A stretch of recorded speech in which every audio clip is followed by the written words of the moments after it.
My name is Jill Phillips and I'm the creator of Whose Shoes, a popular approach to co-production. I was named as an HSJ 100 wildcard and want to help give a voice to others talking about their ideas and experiences. I'll be chatting with people from all sorts of different perspectives, walking in their shoes. If you are interested in the future of healthcare and like to hear what other people think, or perhaps even contribute at some point, Whose Shoes Wildcard is for you. There's a bit of a theme going on with the podcast at the moment, and that is around children and families. I have recently spoken to Bob Claber, a very kind paediatrician, and to Aisha Farouk, a wonderful young ambassador for listening to children and young people. Today's guest is Rachel Crook. I've been very keen to chat to Rachel on the podcast since meeting her at a recent Whose Shoes event that we ran in the Midlands, focusing on early years care. We were looking for someone with a powerful lived experience story to help set the scene at the beginning of the workshop. I was told that Rachel had some insightful experiences caring for her own children, but that she was also a nurse at the hospital. Would this be appropriate?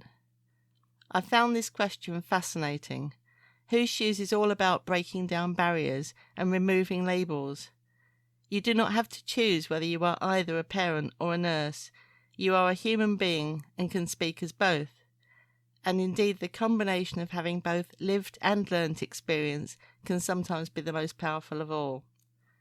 Rachel's talk was powerful and insightful, spontaneous, from the heart, honest, and just totally what we needed to hear. So as I say, I'm delighted to have persuaded Rachel to join me on the podcast today. So welcome to Wildcard Whose Shoes, Rachel. Can you tell us a little bit more about yourself and what's important to you? Thank you, Jill. Yeah, the word persuasion's made me giggle a little bit there because Good. I have said a few times when we first spoke about it, and again today, that I'm not sure that I've got what it takes, really. I'm not sure that other people are going to be interested in hearing my story, but we're here and we'll see where we go from here. So, and I have told you that imposter syndrome is de rigueur for this podcast series. Oh, okay. So you're in the right place. There's definitely some of that certainly today. So I'm Rachel. I think first and foremost, I'm a mum. I'm a mummy to two little girls who are 3 and 5 and keep me very busy. And also, I'm a nurse. I'm a paediatric nurse by background, and my job title now is professional lead, which doesn't give everybody an awful lot about what I actually do, but I support lots of community services looking after children and families in our area. So the two things do come together, and actually both my children have been under at least one and now a second of our own services. So in terms of services that I directly support, and my girls supported by those services as well, which obviously then makes that relationship kind of have two hats for those relationships. And when I call to speak to the teams, I will say, it's Rachel I'm ringing as mum, or it's Rachel I'm ringing, as professional today, just so that they know really. And I have discussed the complexities of that. So a little bit, I guess, about the girls, because that's what's led us here. Both of them have got some ongoing health needs, mainly gastro involvement, tummy issues is how I say it to most people. And they have some problems with their joints. They have something called hypermobility, so what would have been previously called double jointed sort of syndrome. And so their joints bend the wrong way. So it just gives them a little bit too much flexibility, can cause a little bit of pain, can cause them to be quite tired because they have to work hard to keep those joints in line. And it's caused lots of different problems over the years. So my eldest is 5.5, just finishing reception actually. So there's been some question mark over a syndrome called Ehlers-Danlos syndrome for her, and then subsequently for her sister. And that syndrome is a connective tissue disorder which can affect all different systems of the body. So like I say, it's a big question mark. It was diagnosed last June, and then, if you will, undiagnosed this year. So one consultant says yes, it's Ehlers-Danlos. One consultant says no, they don't think it is. So it's one of those very difficult chronic conditions that can take years and years to be diagnosed. Looking at her symptoms, looking at the whole of her, and reading up on Ehlers loss. She certainly does fit some of the criteria in the boxes, but not quite all of them. But like I say to lots of people, it sort of doesn't matter. She doesn't need to be put in a box. She doesn't need a label. It's about managing her symptoms. It's about managing how it affects her day to day. And my biggest stumbling block, I guess, I've come across as a parent particularly, is somebody looking at my child holistically, looking at the whole of her. As a nurse, that's what I was trained to do. That was, our bread and butter, part and parcel of the whole thing. Don't ever look at one part in isolation, look at the whole child. But unfortunately, my experience of services hasn't been that. My experience of services has been quite specific to that individual need. They haven't considered anything else. Nobody's connecting all the dots. So then you end up under lots of different professionals. At one point between the two of them, we had 6 or 7 different professionals involved with the girls. So a couple of different consultants, dietitians, podiatry, physio, community paediatrics. We've got lots of different people involved that all seem to be doing different things, not quite tying it all together.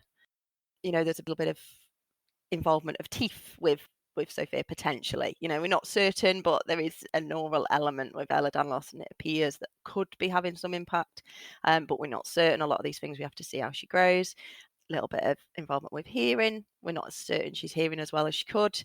Audiology weight is quite significant, so that's another service that we're not quite there yet, but we're in the waiting for that. So there's all these different people, but nobody seems to bring it all together. I've spoken to the GP a couple of times, and in fact we saw them yesterday just to say, these things are ongoing. She tells me multiple times a day that she has a sore tummy. She's 5.5. It's difficult to hear that so often. And I did say, I was honest with the GP and said, I'm running out of things to tell her, running out of things to do. The Calpol doesn't help. We go for a hot water bottle sometimes. She has a rest. It does stop her playing. It does stop her doing things. It stops her in her tracks and stops her activities.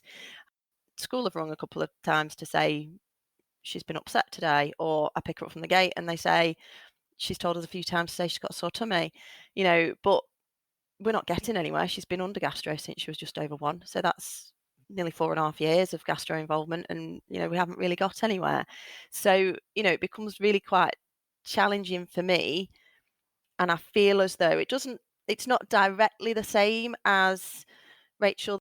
I think it's Rachel rocking 2 stomas. You've had a few Rachels, haven't you? A lot of Rachels. Yeah. I think it was Rachel rocking 2 stomas that talks about not being believed, and it's very different to her, really, because obviously she's actually got the stoma and can show people it is there.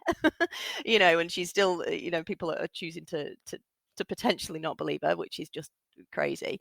But I think because the girls present happy, smiling, playing, they go to school, they go to nursery, that 30-minute snapshot of a consultation, or possibly a little bit longer if it's a first appointment, maybe they don't see the night times when they're distressed and the numbers of times we're up every single night. They don't see the times when she wants to play and then curls back up on the sofa because actually her tummy's hurting too much. They don't see that. They see a happy, smiley girl.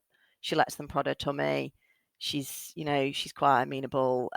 They don't see it. And it makes me then become quite paranoid, if that's the right word, about people think I'm making this up. And I think that's where perhaps my background isn't helpful, in terms of knowing of things like, fabricated illness. And that's always kind of sat in the back of my mind since having Sophia.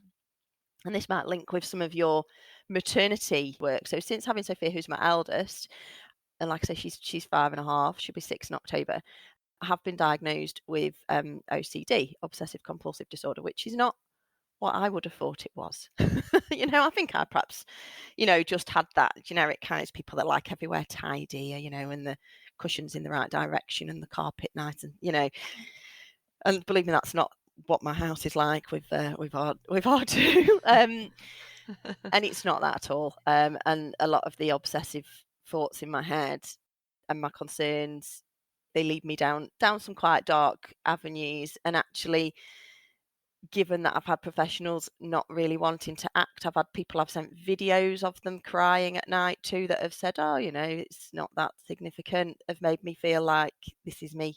This is me. We're not getting anywhere. Nobody's diagnosing anything. Nobody seems to be interested. They're going to think it's all me. And that's quite a lonely place to be, And this is me being obviously completely honest about sort of our experiences. It is, and really appreciate that. It's a very powerful, that's a family, isn't it? Together as real people, not divided into this specialist or that problem or that individual within the family. It's exactly it, that dividing of the child, and then now we have the dividing of the family because only one of us can go to appointments, so only one parent can attend appointments thanks to COVID, and that's obviously started at the beginning of COVID, and lots of hospitals are still ongoing with that. It does vary. Some are now allowing a second, but for a long time it was only me, or it was over the phone and it was only me, and I'll come back and I'll say things to my partner and he'll be like, I can't believe they said that, or I'm not happy with this, I'm not happy with that, but he's not able to be there and have that conversation as well. And one of the things that I picked up on in Bob Claber's episode with yourself, he talked about how the time with professionals is actually quite minimal within a patient's life. Tiny, really. Yeah, and it's tiny, and it was really interesting. I was running actually when I was listening to that one, and I actually stopped and got my phone out and thought, no, I need to make a little note to myself about that so that I don't forget, because sometimes there's so much powerful inspirational stuff comes out in a podcast that if I don't write it down, my brain's like, what was it that I wanted to kind of think more about? And I think from a parent perspective, I could almost flip that entirely on its head. So he's right. It's a small portion of that child, which is kind of linking to what I've just said about seeing a happy, healthy girl in those 20 minutes. But actually, you might wait weeks, months, almost a year, for that appointment. So actually, it's massively significant sometimes. And you feel like you've built yourself up and built yourself up and built yourself up. And then you come out of the appointment and think, oh, I didn't say this, I didn't say that. Should I have challenged further? Should I have pointed this out? Should I have said this? And then you feel like you've almost wasted it, like you've waited all of that time for it. And, certainly like in COVID, I look back now through some of the letters, and there was such a long time when we weren't seen, and I look particularly at, so my youngest we had quite a difficult time through COVID, and for a whole year she wasn't seen. They were all phone appointments. She was dropping weight because it was her red book I was looking at with her weights in before she had preschool boosters yesterday. So I'm propping my eyes open with matchsticks today because they they haven't gone down too well. We've had a bit of an unsettled girl overnight. But yeah, I was looking at that and I saw the two weights over a year apart, where the second one was less than the first, and I thought that was what I was banging on about to anybody that would listen for a whole year, and we didn't get anywhere. It took a really long time. We ended up removing lots of food from her diet under dietitian advice, and she is now she's now got the weight back on. She's right at the bottom of the chart, but that's fine. She's following a line, but it took a lot of fighting, and that also kind of links with, I think that might have been the Rachel from the schools. Yeah, the head teacher. Yes, Rachel Tomlinson. Yeah, fantastic. Yes, and I absolutely loved that. And she talked about batting for the child, and that just made me think, well, yeah, why is anybody batting at all? Yeah. Why is it sides? And I talked, I think, at the Who Shoes event about experiencing the other side of the fence, and that was kind of a flippant, just off the cuff comment, but actually it does feel like two very different sides. And I've heard that over and over in different settings, the social worker who's suddenly looking after her own mother, or this expression, sadly, around, I suppose, the words around fights or around being on the other side of the fence, and that they do go right the way through Who Shoes work. And why does it need to be like that? Feeling like a battleground, that sort of thing. And that's what I've heard. I've worked in the community with children and adults as well, because our service does cover adults, with children and adults with complex needs for 15 years now. And that is the same now as it was then. when I first started, that families see it as a battleground, and part of me thinks, what is it that we do that makes it a battleground?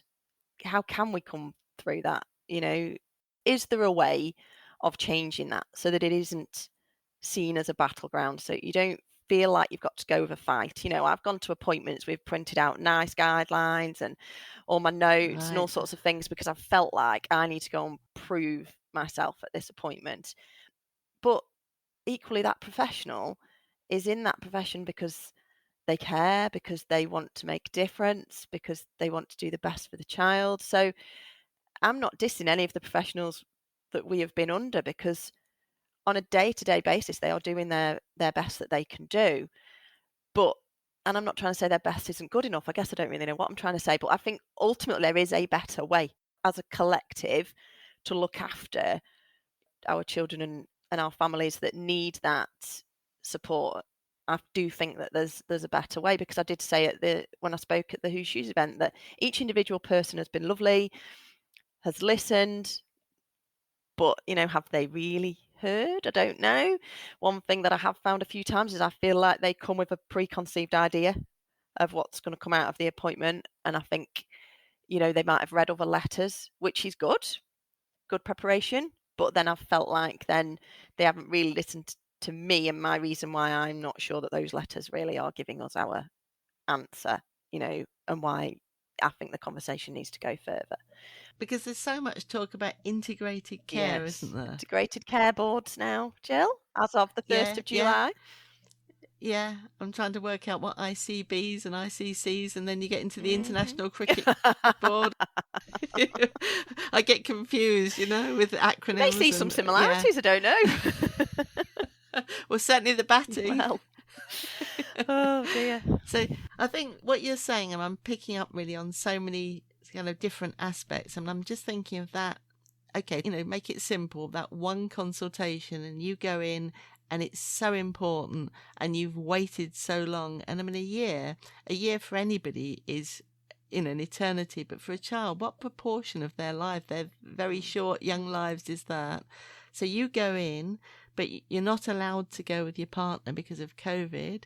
So the responsibility of saying the right things and then reporting back home fairly, what was said, and then him questioning you to find out a bit more. And so one thing, and I mean, this is something that's come up in other areas of my work, is it possible, or would it be right to have the opportunity, if you wanted to have a recording of that consultation, and then it wouldn't be your secondhand, it wouldn't be you having to have that responsibility. And sometimes, and especially I think any of us, if you hear bad news, you need that second person perhaps to, well, what did you hear there? Yeah. We've had some scenarios around someone's given difficult news, bad news, they perhaps don't hear anything after that point. Absolutely. Yeah. But to be offered perhaps a recording so that you could go home and play it with your partner or with your daughter or whoever it might be, you haven't got that sort of pressure really to hang on to every detail or lose it. Absolutely because right. that half hour is critical, isn't it? That half hour that Bob said was only a tiny part. Yeah, and it is only a tiny part, and he's absolutely right. I'm not trying to say that he isn't. It's just interesting that you can look at that from a completely different perspective, Yeah. And James often says, that's my partner, that's daddy in this. Daddy, so James often says, for that individual on that day, for that consultant or whoever it may be, whatever professional it is, that's one conversation that they're having that day with many, many, many, many people. For that individual, it could be the most significant conversation they have in a long time, and it's whether that is considered or not, I don't know.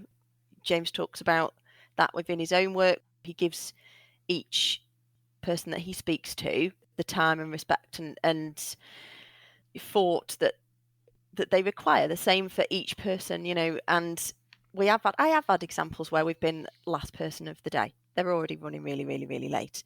That really they're not with you anymore. I have had that mention of, oh, I'm on leave next week, I've already kind of checked out, and that's been said in a professional to professional, having a bit of a joke kind of a way. And I'm not saying that's wrong, but as a parent, you might then think, oh, okay, well, actually, we've waited a long time for this appointment. It really matters. It does really matter to me.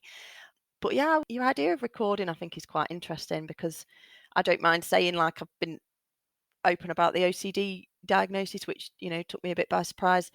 I have got upset in appointments many times because I've arrived at that point absolutely exhausted often. We've had such significant sleep issues due to reflux and pain, and some of it now being learnt behaviour, I have no doubt. Some of it now will be a behaviour thing, but other times it's a very definite issue of discomfort. So I can arrive at this appointment absolutely exhausted, absolutely desperate for somebody to give me some sort of answer that's going to make a difference. And then they might say something that either I disagree with, or that I find quite dismissive, or, they say, well, actually, we've discovered this, so we'll deal with this first and then we'll come back to that. And I've cried. I've got really quite upset. Sometimes my upset has come out of a place of being cross, and it's channeled itself in that way, and then I'm frustrated with myself for crying because I feel like I've lost my point. But that's the reality, and those times I have been on my own. So there's just been me and one of the girls, whichever one it may be, and then whatever that professional said after that point, whether I've heard it, I don't know. Whether I've misinterpreted it, again, I don't know. I can say things to James, for example, like we talk about, the girls obviously quite a lot. I will say some things to him and he'll totally misunderstand or misinterpret what I'm saying.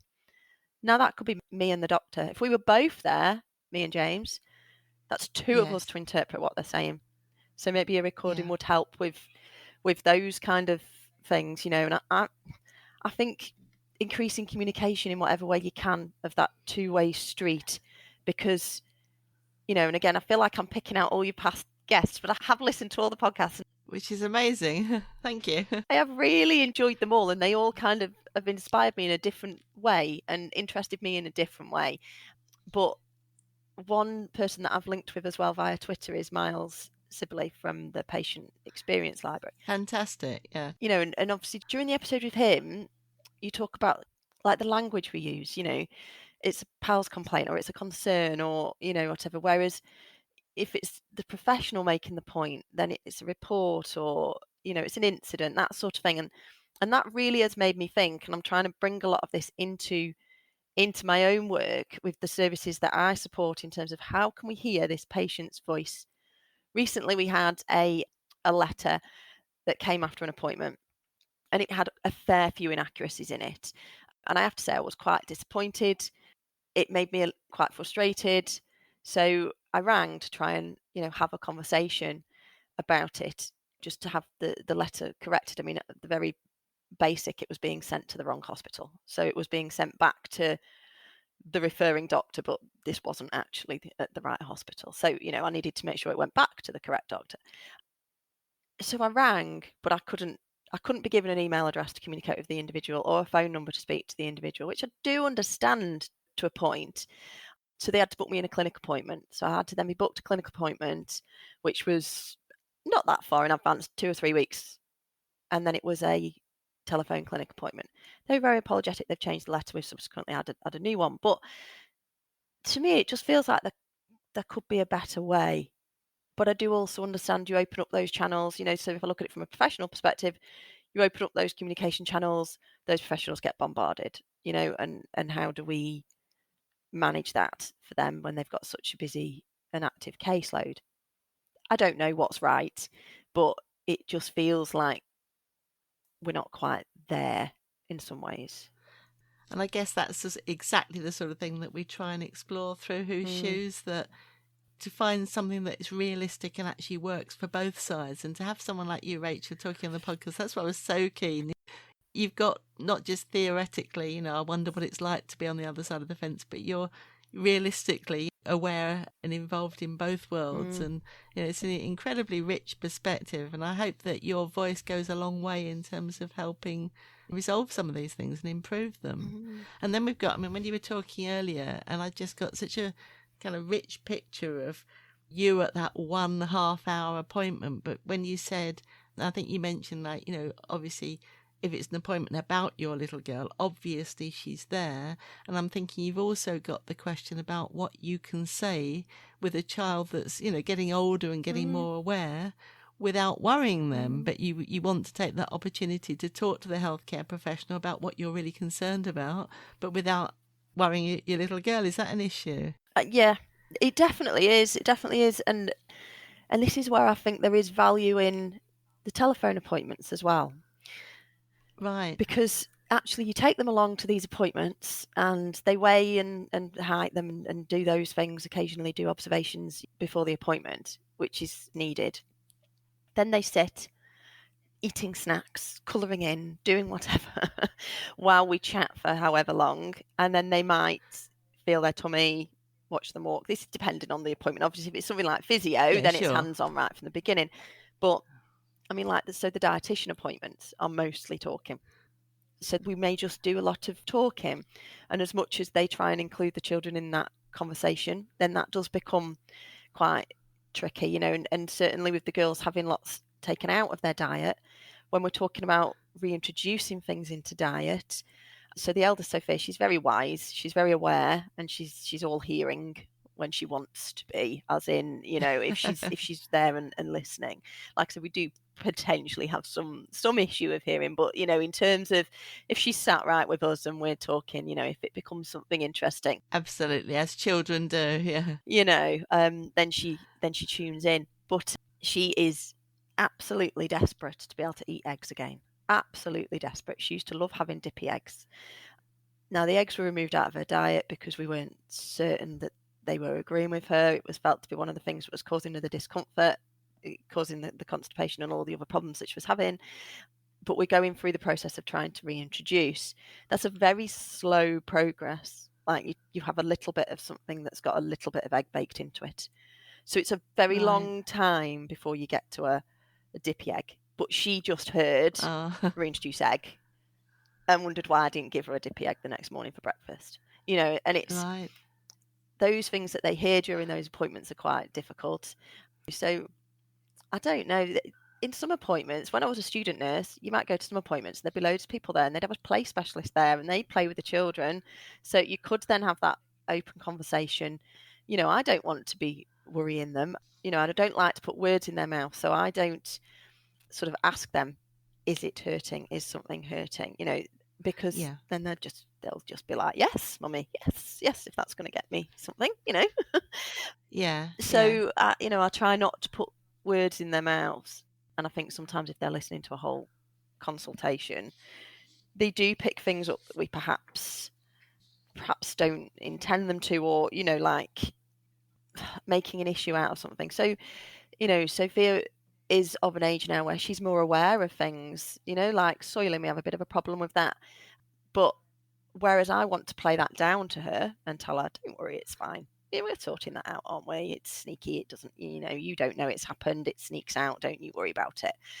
Whereas to the doctors, I want to say, everything you've told me to try has made no difference. This is continuing. Right. She is getting older.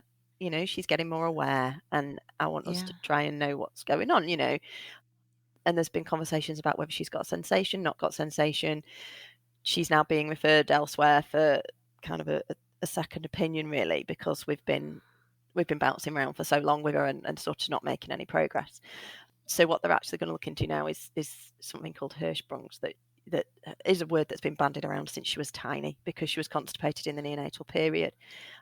And I don't know whether it's that or not, but there's definitely something odd seems to go on with her bowels. But if it does turn out that she's got Ehlers-Danlos loss, that has massive gastro significance. So that must be really hard to manage. I mean, you're really trying to say the opposite, really. You're trying to really reassure the child, but get the healthcare professional to take it really seriously and work with you.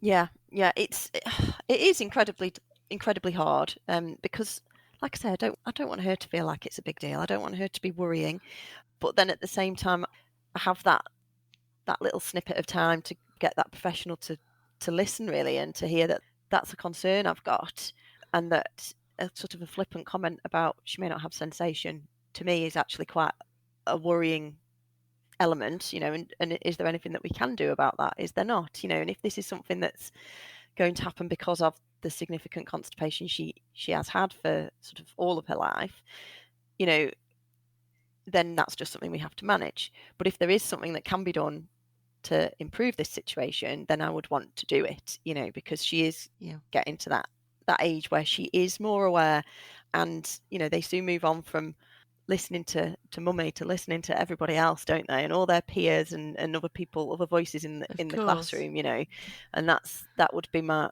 concern if it becomes a known thing at school, that I would worry about that. So we just hope that at some point somebody's listening and going to look into it for us to find out, is there something that can be done? Is there not?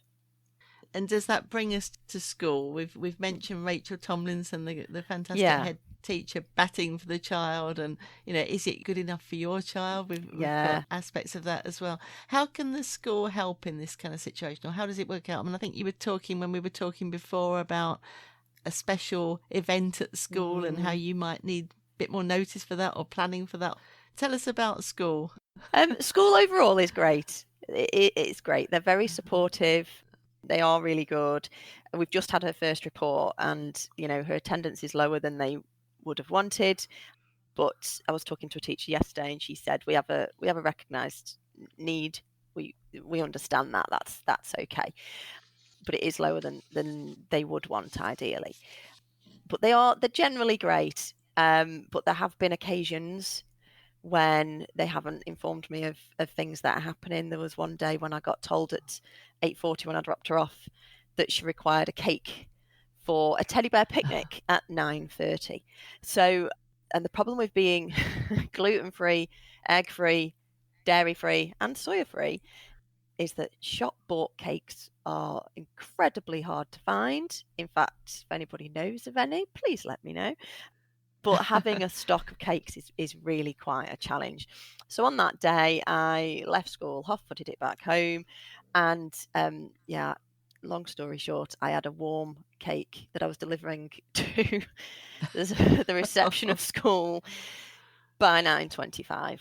With the chocolate icing on the top melting down the sides. But, she had a cake because it's really important to me that she has what her peers have.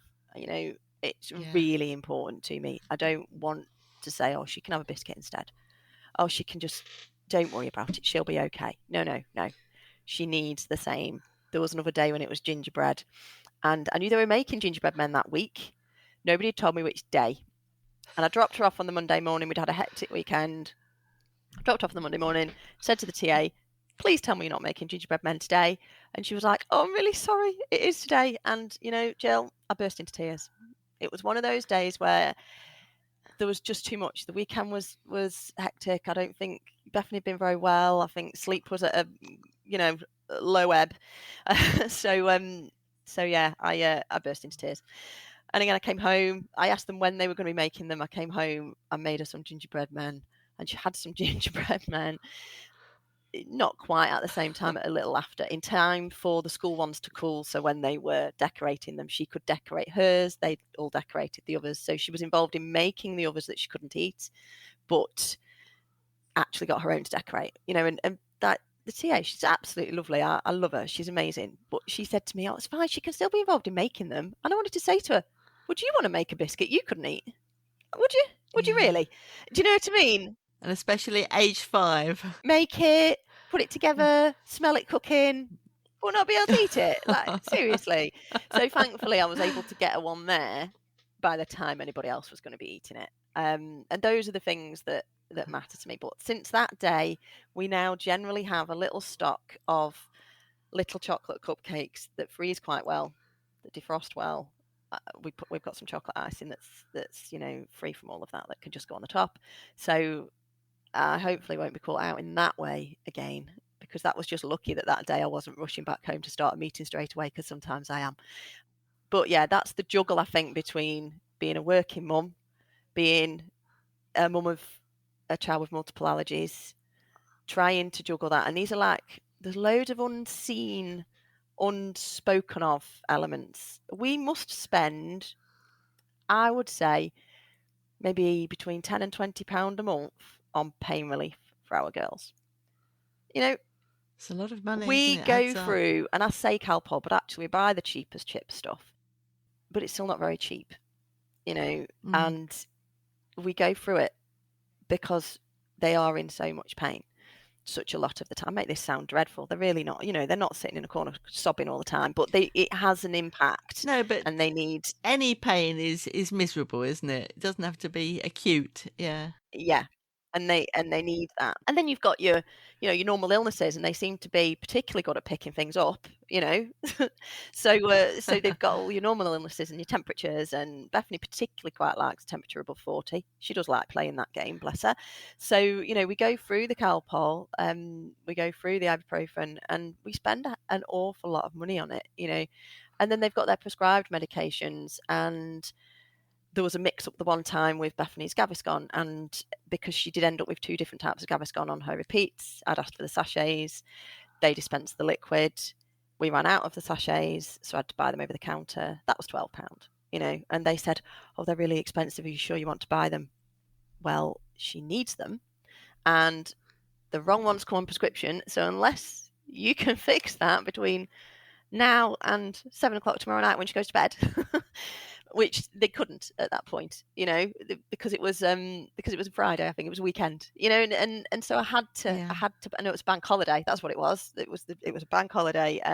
So I thought I'd got my request in early enough to beat the bank holiday issue, but unfortunately the wrong one had been dispensed, and I had to buy it because what we have discovered is the combination of a PPI, which is a one type of anti-reflux medication, and the Gaviscon in her milk, even though she is 3.5 and you wouldn't expect her to need it, but the combination of the two is actually managing her reflux better than it's ever been managed. But I wasn't going to let her go without for a couple of days just because I had to pay £12 or £11 or whatever it was. Yeah. One of their medications has to be mixed with 15 mils of water, and then you give 7.5 to one of them, 22.5 mils to the other one, because Bethany's dose is quite considerable. Nobody gives you syringes to mix this up with, so we buy 30 ml syringes so we can measure the 15 mils accurately. We can measure what we need to give them accurately. The pharmacy don't dispense things like that, syringes that you can mix that with. So there's all these hidden costs. We're now under Birmingham Children's Hospital, which is great. We've been having some investigations finally for Bethany, which is really, really useful to kind of get some answers. But with BCH comes a clean air zone if you want to drive to the appointment. Oh yes. And it's incredibly hard to park there, so your parking could be, so the first appointment I took her to, the parking I managed to get was £4.99 an hour, and we paid the £8 clean air zone, so that was quite an expensive appointment. So the £8 clean air zone, and there was about 2 hours of parking. The second appointment, thankfully, took her on the train, which was £15, which is about the same in price, but meant that I didn't have to worry about how many hours we were there, which was a very good job, because there was not enough information shared ahead of the appointment. And although you would, some would say, well, you're a paediatric nurse yourself, why didn't you know this? But I didn't know. She was going for what they call a barium meal, so she was having to drink a certain drink, like a chalky drink, and they were taking x-rays of it as it went down and into her tummy and into her bowel. Well, that was the idea. She didn't exactly play ball, but we got there or thereabouts. And unbeknown to me, they'd be doing these x-rays till 4 o'clock in the afternoon, and we arrived at 10. So it was an incredibly long day. She had to start the day starved. So they told us, obviously, of having to be starved, but nobody told me the x-rays could go on that long. And I don't know whether they always do that. I did say to them, do you always do this, or is it because you're worried about something? Oh, no, this is quite regular. We do, so it made me think, that little snippet of information, just one line in a letter, and they'll have a generic barium meal letter, I'm sure. One line that said these x-rays could be ongoing into the afternoon. Because if I had gone in the car for that appointment thinking she drinks a drink, they do the x-rays as it goes down, we'll be there for an hour, maybe 2, I'd have been paying an absolute fortune to stay till that point, or making the decision, because they asked me, what are your parking arrangements, are you able to stay in Birmingham for another 2 hours for us to do another x-ray at like 3:45, 4 o'clock. And I said, it's fine, we've come on the train. But, if I knew that information ahead of time, that would have been really useful. And to me, it's quite simple and straightforward, that it's a line to put in a letter, but it obviously isn't considered. Also, the line in the letter that says your child will be expected to drink this drink lying down with an x-ray machine over the top of them, because she did not like that at all. And I hadn't prepped her in that way. I told her she'd have to drink a special drink and they'd take some pictures. I didn't realise they'd expected to drink it lying down with the x-ray machine over the top of her. They had to do the later x-ray standing up because she absolutely lost it. Bethany likes to know what's going on. She gets quite upset when things aren't as she thinks they're going to be. And if she doesn't want to do something, she will not do it. And especially when you're talking getting her to drink something, they have ultimate control of that, don't they? It was down her, it was down me, it was over the nursery teddy that they'd given us to take with us as a bit of an incentive. But in the end, I had a little light bulb moment. And she's got a very close little friend, who is a little friend of one of my very, very close friends. So I rang my friend. I was like, can we just do a video call? Please, please, please. Can she talk to Lottie? Because I've just said to her, would you drink this for Lottie? Why don't you show Lottie your special drink you've got to drink? Oh, wow, that's clever. Before they do their pictures. And unfortunately, the video call wouldn't work. But just talking to Lottie was enough. There wasn't enough signal in the hospital to do a video call. But just talking to her was enough.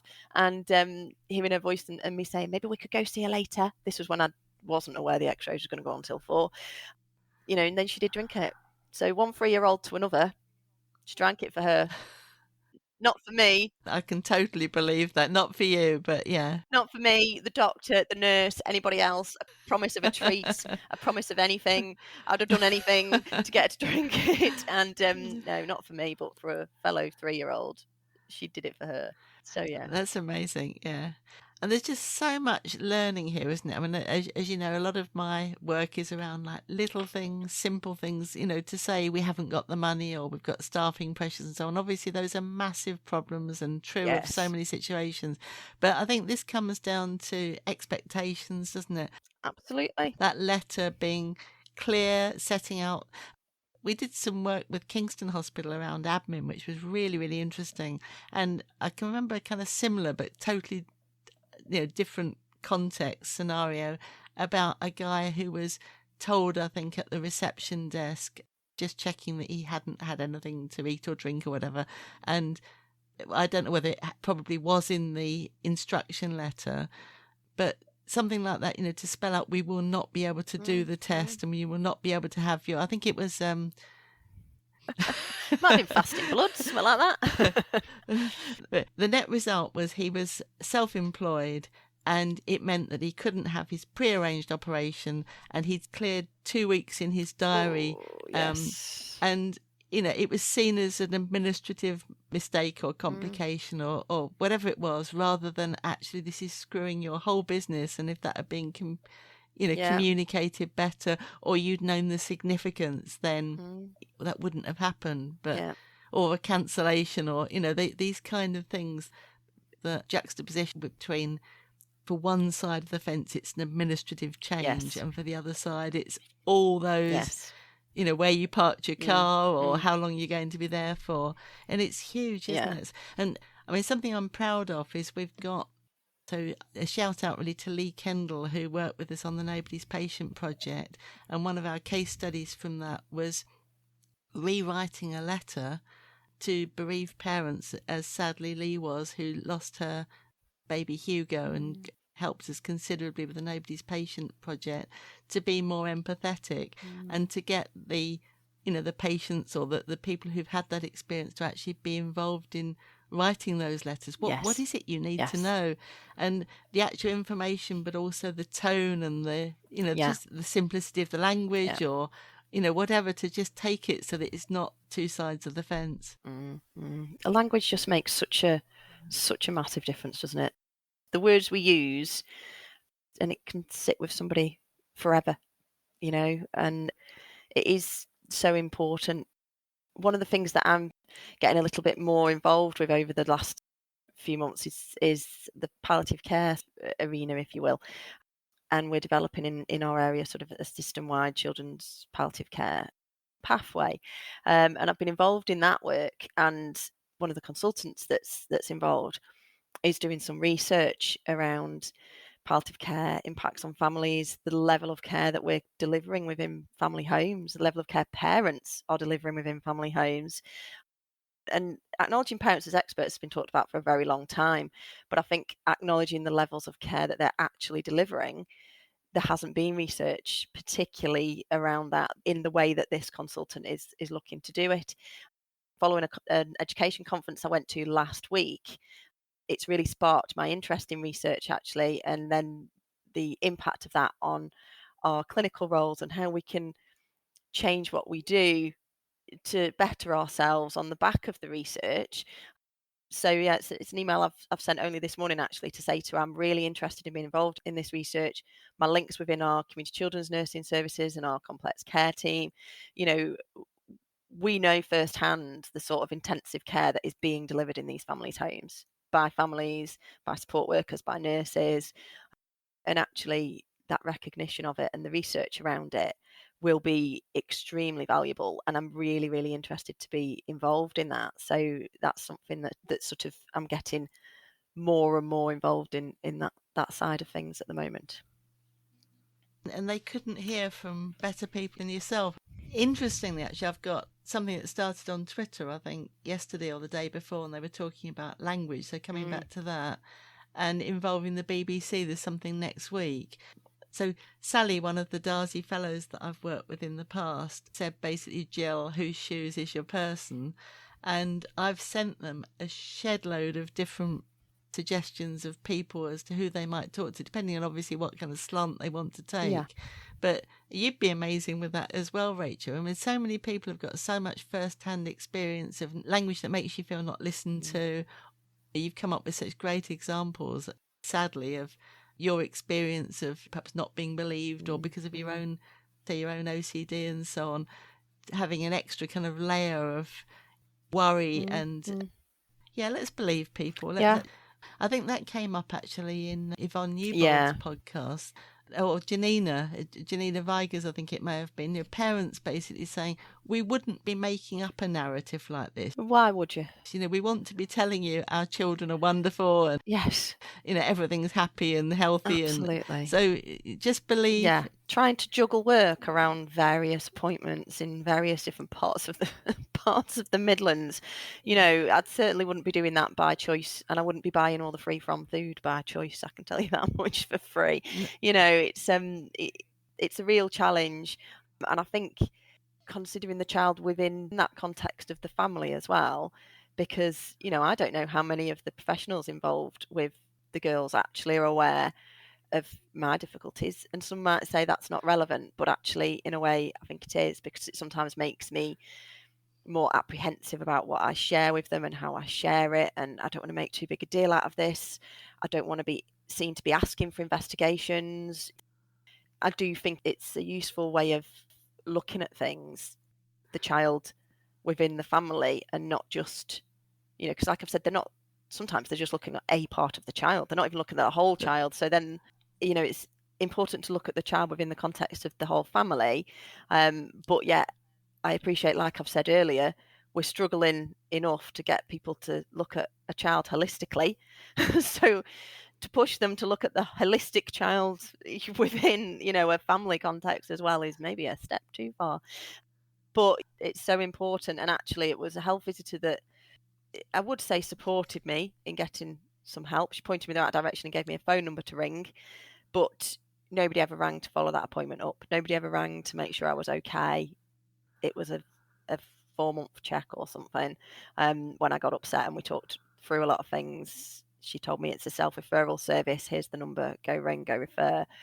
I'm really concerned. I think you need to be speaking to somebody. But the health visiting service never followed that up, which is just an example of the way that services have changed. I'm not saying that what they've done is wrong or working outside of, what they're commissioned to do. They will have done exactly what they were commissioned to do. And that's the difficulty. The commissioning of services is so strict and has become stripped down in so many different areas, and that in turn is affecting the quality of the care that we're able to give, I think, and again, it links with things like looking at KPIs, key performance indicators, outcome measures.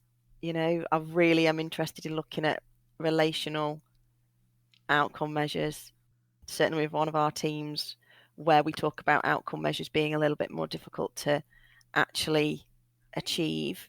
As much as they're not my favourite thing to talk about, unfortunately, it's a bit of a necessary evil in some ways, because we do need to be able to sort of demonstrate a worth, if you will, demonstrate, a positive impact.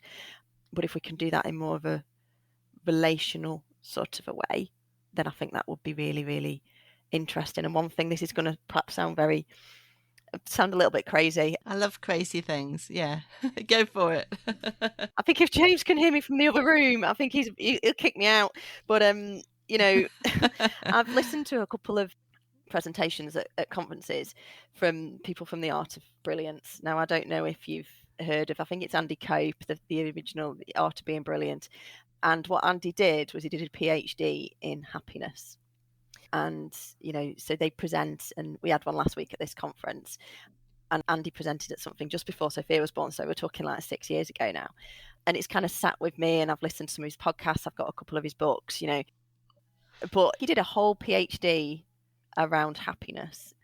Maybe I could do a whole PhD around kindness, Wow, yeah. Because if one can be done around happiness, because kindness is massive, it links with obviously everything that Bob was talking about.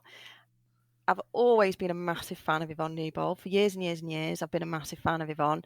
Who's the kindest person you can meet, isn't she? She really is. And I've often used her YouTube videos as training materials when I've done study days, and she talks about finding people that are swimming against the tide, which makes me incredibly sad that we're looking for people that are swimming against the tide. She talks so much about kindness, as does Bob.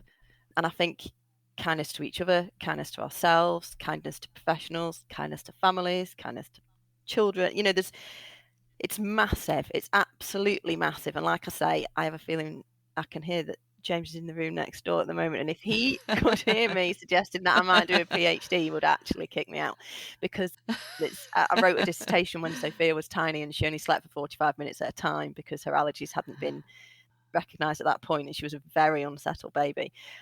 And I wrote a dissertation for my master's at that point. So yeah, it was quite challenging. So if I told him I was going to do a PhD at the moment, before we've got Bethany sorted and she's still struggling a lot at night, I don't think that conversation would end well. But, it's something to consider, isn't it? Something for the future. Yeah, you don't have to do it now. But if and when you do want to do that, Nikki Macklin, who's one of the people that we've met through Bob Claber's fantastic monthly kindness sessions, is doing a PhD on kindness in New Zealand, and she's lovely. She's very much part of that network. So perhaps a smaller immediate ambition would be to link with her. Come along to one or two Bob's sessions and link with Nikki.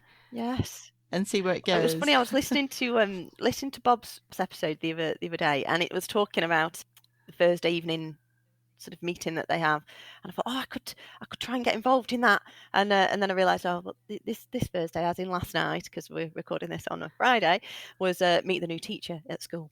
So there seems to be always something at school at the moment, but yes, I'll certainly bear that in mind and see if I can make some kind of connection with her, because I think it's massive, and we talk about change and we talk about making positive improvements.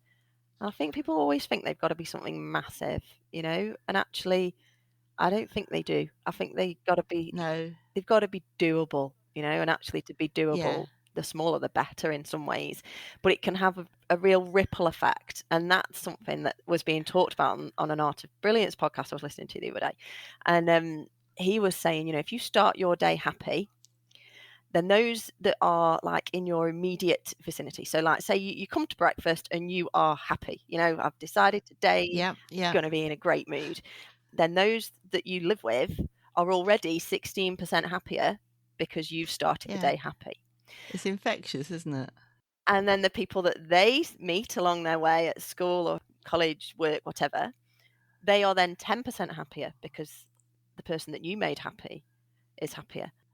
And it goes on, and I might have got those percentages wrong, but that ripple effect is quite considerable, isn't it? And that's something that I want to think about. I'm looking at organising a conference. I've got your name on my list, Jill, so I would like to talk to you about whether you could come along. And I'm meant to be saying no to things, but that's already probably an immediate yes. Well, I was going to invite Yvonne as well, so you could. And she'll be the same. Yep. You could chat to Yvonne. Well, I have invited Yvonne. I'm just waiting on a response because I know she's really busy. So yeah, I'm looking at organising a conference. I've contacted Bob actually. I wanted to contact. There's a few that I just want to get this message out within our trust. So this is me talking as a professional. As professionals, we're not very good at looking after ourselves. We're really, really good at looking after other people. We're not very good at looking after ourselves. True, yeah. And I want people to focus on that a little more and to really think about that. And things like conferences, things like continuing professional development and study days and all of those are so, so, so vital. But with how busy services are, people feel guilty. They feel they shouldn't be taking the time. They shouldn't be going and doing this or doing that.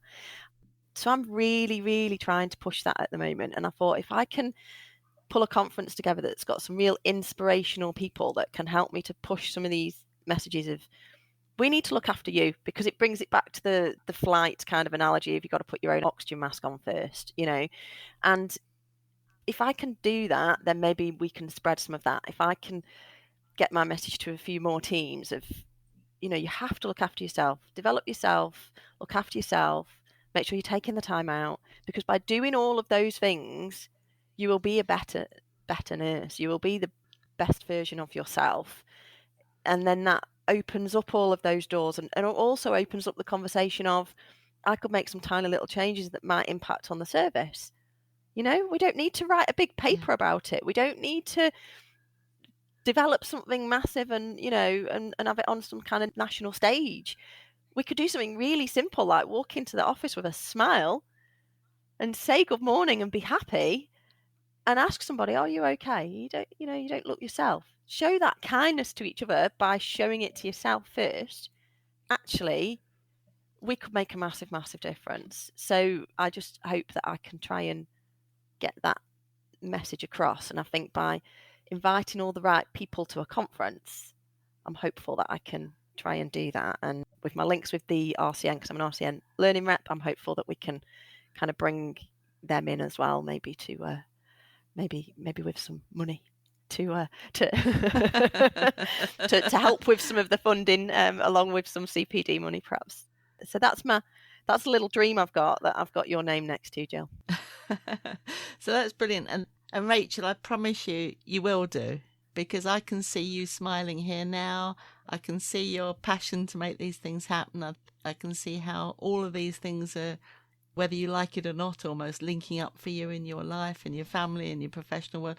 And I'm just so delighted that we've had this conversation, because I've had lots of lemon light bulbs, and I'm thinking back to, for example, you could take the obvious message, say with schools, give parents more notice. And I see my children and their friends, moaning about we didn't get any notice for X, Y, Z. And I'm immediately back as myself, as a parent of 3 children. It was fancy dress that always did me. Yes. I wasn't good. But, if you add in those layers of actually this really matters, because you can't just whip up any cake, grab one off the shelf. It matters for your child and to include them fully. And I think the other thing that, now this is, see how this sounds to you, like my challenge for the integrated care scheme. So it goes back really to the roots of Whose Shoes, where I heard people talking about personalisation as if we all knew what it was and it was easy and we just needed to do it. And I saw tensions between, okay, fantastic for people to have choice, but how does that work in a risk-averse society? And that's really like the roots of Whose Shoes, to try and look at things from different perspectives. So my challenge, our challenge for the integrated care system, is to put these buzzwords together. So what matters to you? Personalised care for a child, but the child has got not just one need that you can kind of like fix, but multiple needs, but actually they're one child, and that whole kind of holistic thing.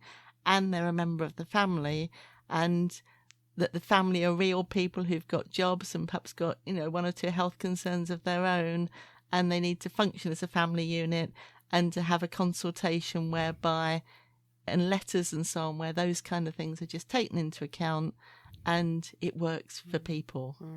Yeah, absolutely. And it is a challenge as well. It is a challenge, and it's real, but I think there's so many people out there genuinely wanting those things to happen, but they might be focusing on one bit and then they're silo thinking, and it's how to get people to think outside their own worlds, isn't it? And just join things up a bit more.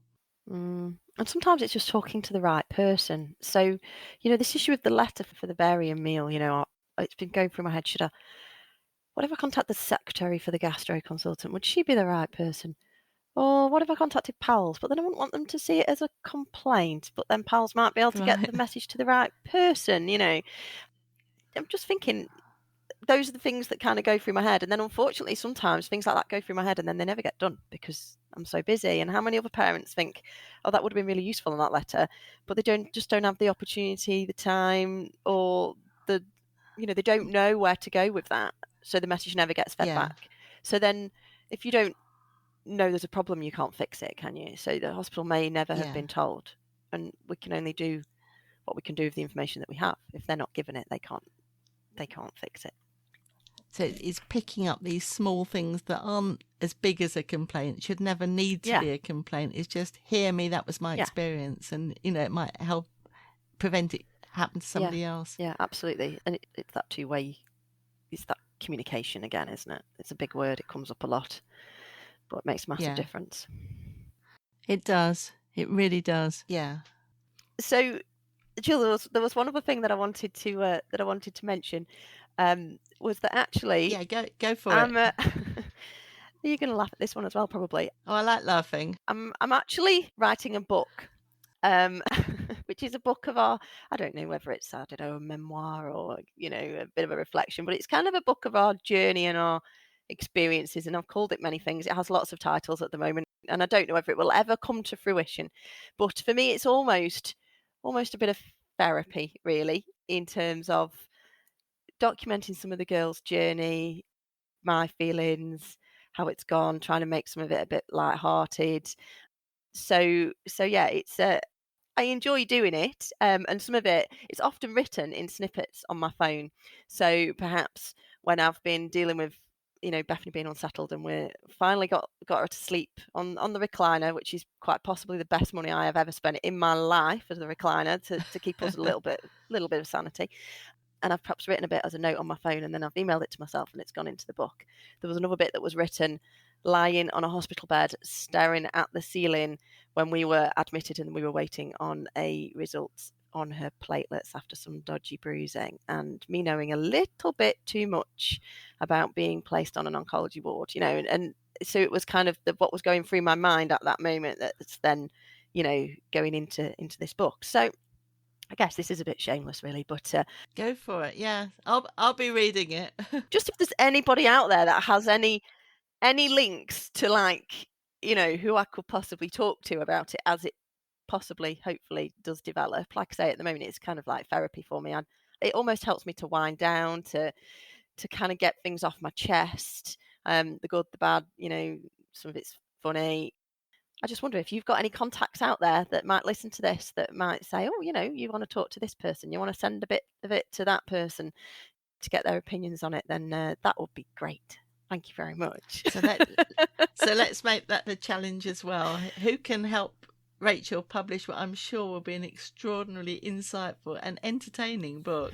And it's funny, immediately, and I'm actually sitting in my little kind of study, and on that top shelf up there, I've got the Life in the Slow Lane book that I started when my children were young and never got published, but I didn't have the advantage of flicking bits, forwarding bits to myself from my phone and all the modern, I had to actually sit and write it, and I hadn't got the staying power. So good luck to you. It's one of those where I've got it, it's on the OneDrive thing. I don't really understand the technology. Yeah. James does the technology, but it means that I can look at it on my phone or on the tablet or, on the laptop. Yeah. So if I've got a few minutes, I might, or something just springs to mind, I'll just throw out a sentence or a paragraph or even just a title. Make sure you put this in, sort of thing. So that immediacy. So yeah, I don't know whether it'll ever come together. But it's something that I fancy doing to maybe help other families. One of the titles it's had has been Journey to a Diagnosis. And it may be that's what it is. It may be a journey to a diagnosis. It may not be. There may never be a diagnosis.